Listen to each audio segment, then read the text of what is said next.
Good evening, everybody out there on YouTube. Once again, it's three middle-aged dudes just bullshitting about nothing. I am the Reverend. The theme here. And Green Mouse 1.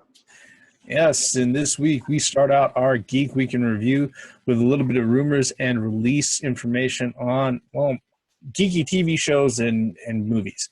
One of the things that came up last week that really interested me was the fact that Warner Brothers went out of their way to announce a live action adaptation of Full Metal Alchemist to be released out in theaters. Now, the interesting thing about this particular one is that, to tell you the truth, I clicked on the story because I thought it was going to be another case of bloggers or article writers like complaining about whitewashing in Hollywood. But it turns out that the project is set to be directed by Fumihiko Sori, and the cast in big bold letters, like the first fucking sentence in the article was, the cast is entirely Japanese, but the setting is in Europe. Now, I love me some Full Metal Alchemist. I have to admit that I haven't fully finished reading all of the manga volumes. And I know you guys are familiar with the property also. What are your thoughts, guys? But live action movie, as long as it's done correctly. But the thing about it is, they better, as long as they stick to the source material. But Europe? Yeah, because Full Metal Alchemist is set in an alternate setting of Europe during the Industrial Revolution. That's what makes it interesting. Yeah. You know, it's like, okay, they went that far in order to tap into what this movie is supposed to, well, literally trying to tap into what people know about the series. So, well, you know what's funny about it is that, like I said, when I first looked at it, I thought it was going to be something about like whitewashing in Hollywood again. But they went out of their way to emphasize that it's going to be a full Japanese cast. When if you've read the manga and you've read the characters' names, everything else, these are European people in Europe. All right, the characters are European. Well, the only way that will work is if it's going to be a Japanese movie made in Europe for the Japanese people to understand, these Europeans would have to speak Japanese. Yeah. And I don't think that was going to be possible at this point. So yeah. I mean, well, the funny thing about it is that it is Warner Brothers who's handling it. So, yeah. Any thoughts on your end, Grey Mouse? Yeah, live action movie. I'm all for it. Let's see what comes of it. Yeah.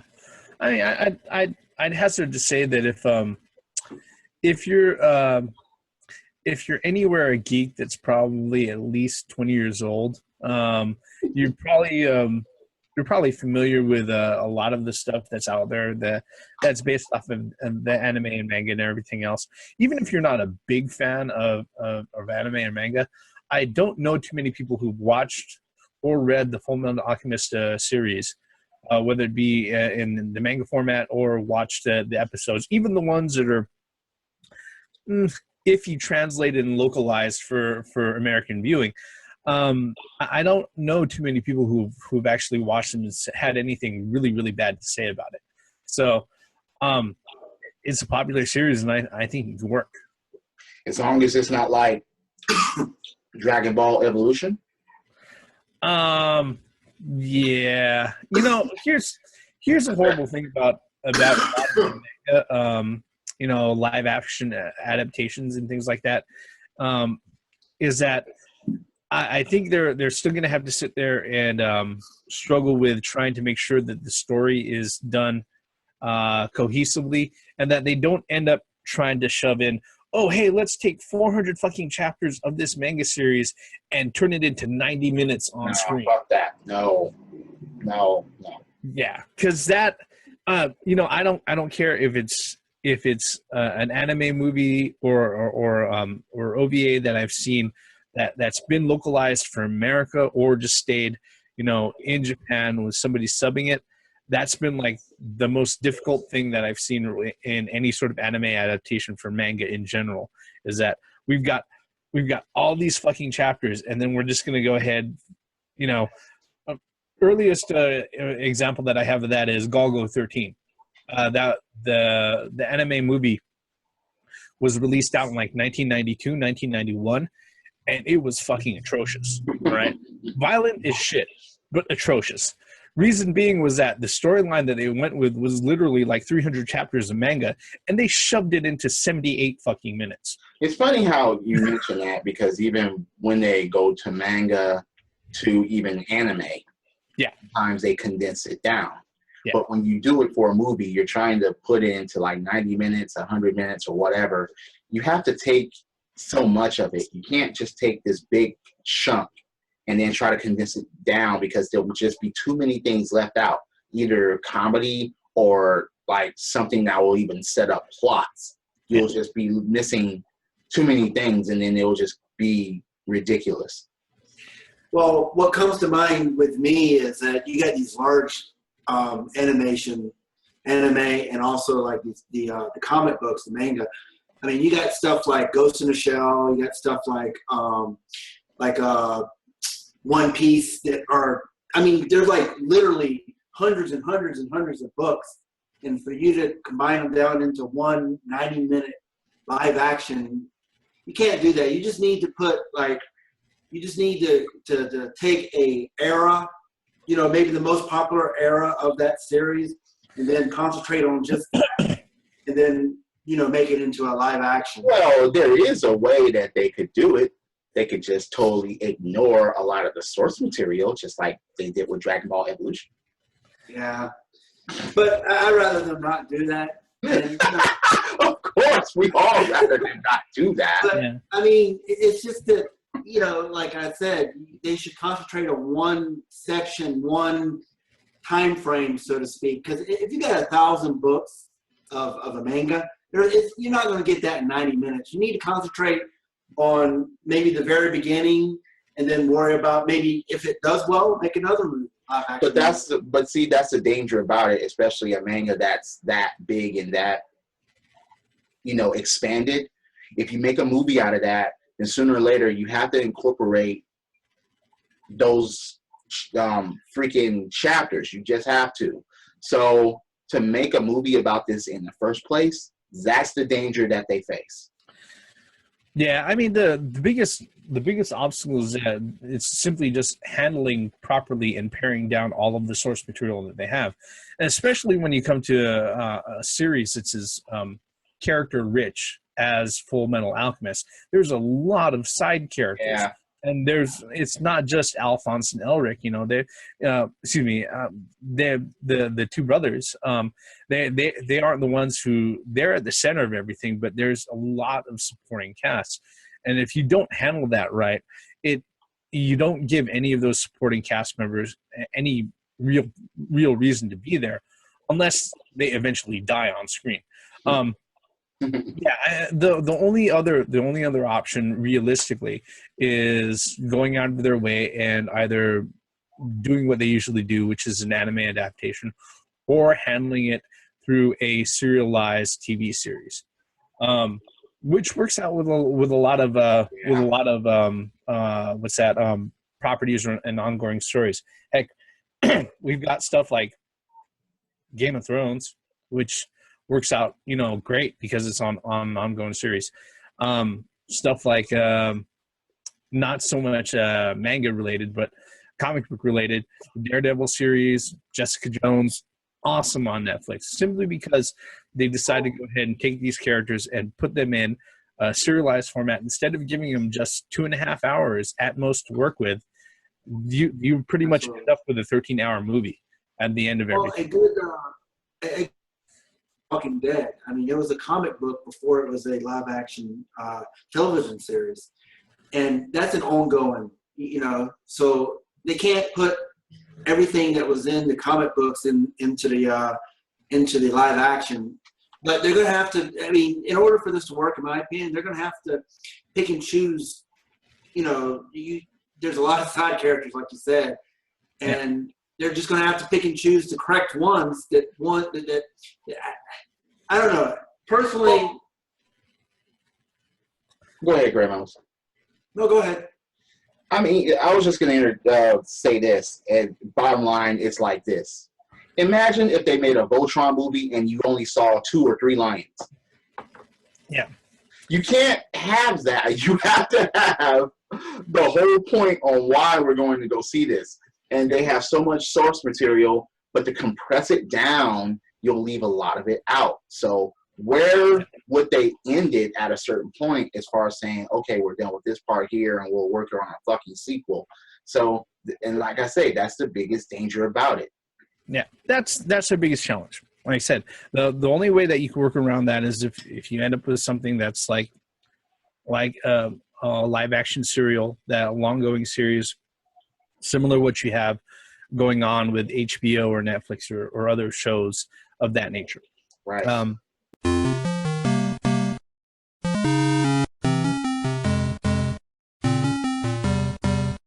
Speaking of Netflix, that's actually kind of segues into our next topic.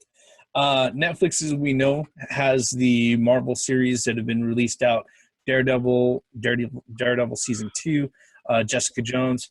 The next one that's set to hit is probably, I believe, Power Man, and they're in the middle of filming, I believe, Iron Fist as we speak.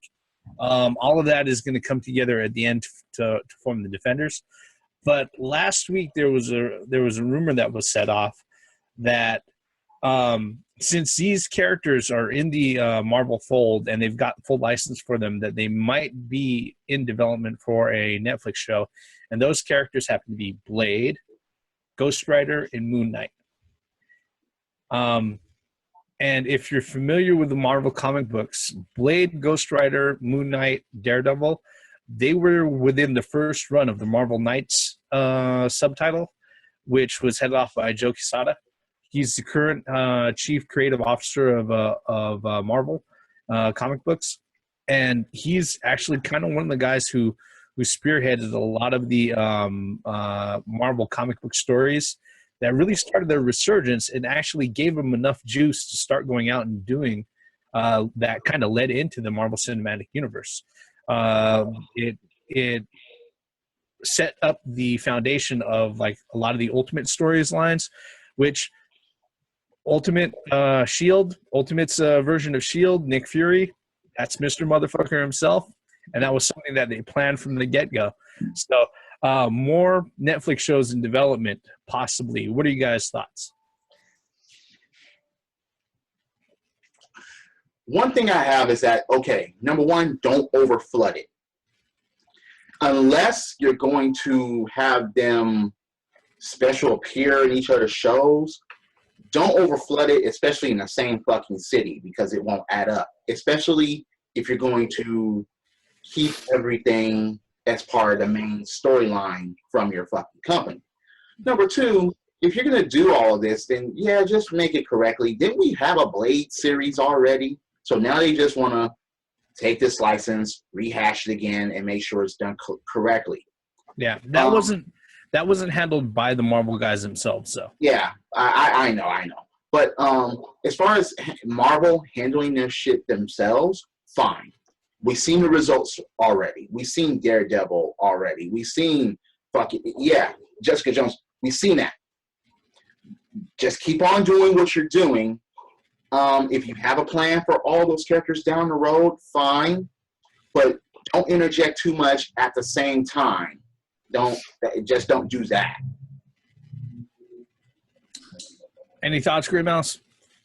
Yeah, pretty much just don't pull a DC.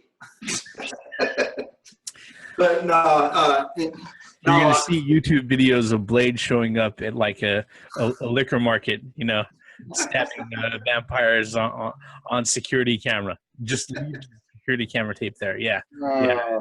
We'll see. No, with Blade, obviously they're going to need someone else other than Wesley Snipes to play Blade. I'm sure there's plenty of actors there to do it. And I think that can be done a lot easier than Ghost Rider. Ghost Rider has a lot of technical difficulties in it, simply because every scene that Ghost Rider is in is going to be CGI. I mean, it's just the nature of the beast of Ghost Rider. Moon Knight, I'm not too familiar with that, to be honest with you. But like I said, if Marvel is at the helm, I have no worries. I mean, I'm very interested if Netflix wants to do this. Seems like Netflix nowadays is starting to get all these good programs. So let's see what comes out. You got Voltron. You got. Why? One of the reasons why is because most TV networks are only going to deal with certain things. Most like reality shows or contest shows like Survivor or something like that. There's not many networks that are willing to deal with anything outside of certain comedies or reality shows. For the superhero shows that are on, most of them are WB, and guess where they are? On WB networks. Well, I mean, I don't have a problem with that, and again, you know, I would think that it would only work on Netflix, being that the language. And I was about to say that too. You can't censor most of these. You just can't. Yeah, you're able to say things that you normally can't say But dude, if Blade doesn't have blood in it, fuck that. Forget it. There better be motherfuckers getting chopped up, maimed, thrown in the sun, and bursting. There better be that. Other than that, please, there's no point in me fucking watching it. No. Yeah. I mean, go ahead. Netflix as it goes right now, one of the things a lot of people were thinking about, especially when they first announced Daredevil, aside from, oh, didn't Marvel just do that? It's got the stink of Ben Affleck all over and all that other bullshit thing before it hit the Netflix feed. Was that a lot of people were like, so how is this going to be handled? You know, the thing about Netflix, the grand model that they have that that is great for these particular movies is, like the theme said, there's a lot of freedom afforded the producers and the guys who make the content. The other thing that's available to them is that they have the luxury of doing their full run right off the bat, and Netflix will have it available. So you don't have to sit there and wait. You don't have to sit there and you don't have to wait week after week. Not only that, but you don't run the risk of putting out a pilot, or even worse, putting out a pilot, getting 2, 3, 4, or 5 episodes in, and then just having the plug pulled on you because a network executive doesn't like what's going on as far as numbers and shit like that. That's that kind of dark water. To add on to that, you know, Netflix, because like you said, you order 13 episodes, so you know that you're going to be, whether it continues after that, that's a different story. But at least actors and whoever the people that the bean counters, they know that they're going to at least get 13 episodes out of it. And then, like the Reverend was saying earlier. Yep. You know, it's about ratings. If you got stuff on Fox, tune in next time for. If you got stuff on Fox or whatever, you know, okay, so the pilot and the first episode, you got 10 million views.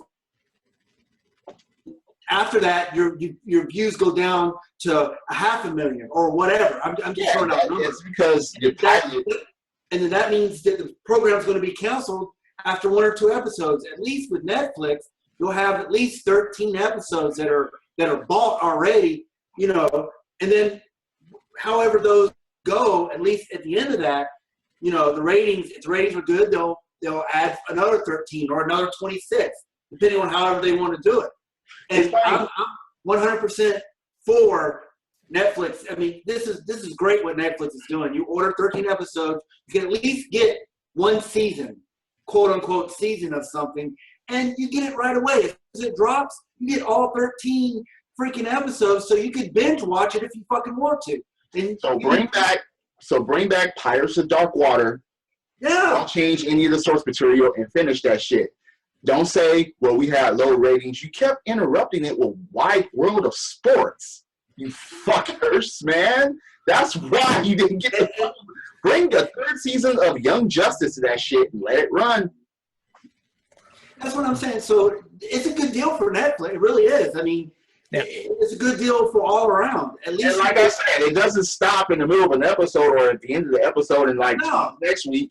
It's like, I gotta wait 7 whole fucking days, 6 days and 23 hours. No, fuck that. You get the whole series right, the whole season or whatever, right there. And after the pilot, after the pilot, if you're still interested in that shit, you can watch it. The pilot sometimes makes or breaks certain people's interests. Absolutely. And you know, even I would love that Netflix would pick up some of the DC stuff. I mean, how cool would be what do you call it? A Green Lantern Corps. You know, I mean, how cool would that be? Animated or live action? Yeah, there was already a good animated. Green Lantern. I know, but I'm talking about live action. I mean, continue that. Yeah, continue to animate it. I don't know how likely that's going to happen. I believe Warner Brothers actually is partnered up with Hulu. So yeah, if they do anything like that, it's not gonna show up on Netflix. Well, I mean, all right. How about this right here? How about the Punisher? I mean, he could do that too, right? Well, no, he's gonna get his own show. If you've seen, like you said, you did see Daredevil season 2. Mm-hmm. If you've seen Daredevil season 2, him getting his own show was a no fucking brainer. That's a lock at this point. Yeah, that's gonna be great. You know, keep putting good shit out. That's all I'm asking. That's all we're all asking. Yeah, that's basic. Okay, we can end it right there. I mean, well, as far as it goes, I am just to go ahead and wrap it up with my thoughts. I don't think there's anything bad with those shows coming out on Netflix. There's a lot of upside, and there's definitely a lot more than showing up on broadcast TV. Like a lot of other shows. Granted, I love the CW shows, Arrow, Flash, and Legends of Tomorrow, and all of that. But there's a certain level of sophistication. There's a certain level of violence and maturity that I'm not expecting from those shows. Right. And that's fine because they're still great at telling the story that they do. But Blade, Ghost Rider, and Moon Knight. Look, the thing about Moon Knight is that he is like the most unknown, one of the most unknown, obscure characters from the Marvel universe, and a lot of people who are at a loss of words to go ahead and describe him as Marvel's version of Batman. But the thing is that Moon Knight, the spirit of Khonshu, goes out of his way. That crazy bastard, and he is crazy. All right. Goes out of his way openly to torture and kill people. So, no, he's not Batman. Right? And guess what? He doesn't feel bad about any of that. No. Mm-hmm. Because half the time, he doesn't know what the fuck he's doing. So, I say it's an upside all around. It would be something else to see in stark contrast to the other quote-unquote goody two-shoe heroes that are out there. Not that any of the goody two-shoe characters have actually shown up on any of the Netflix series because they all get pretty dark at times. So, any other thoughts, gentlemen? On any of this? Nope. All right. Yep, I think we're good too. With that, thank you very much for spending the last 25 or so minutes with us, folks. As always, if you're so kind, please hit the like button, hit subscribe, check out Gray Mouse's channel, check out the Theme's channel. Heck, check out my channel. We try to put out things every week. A little bit of a slowdown and a gap here and there, but this is what we like to do, and I don't think you guys are going to do anything to stop us anyway. So with that, join us for our next video, which will be coming out shortly. I am the Reverend. The Theme here. And Gray Mouse 1. Superhero shit. Online, offline, national TV, Netflix, Hulu, whatever. Just make good shit and we'll watch it. Credits. Up and away.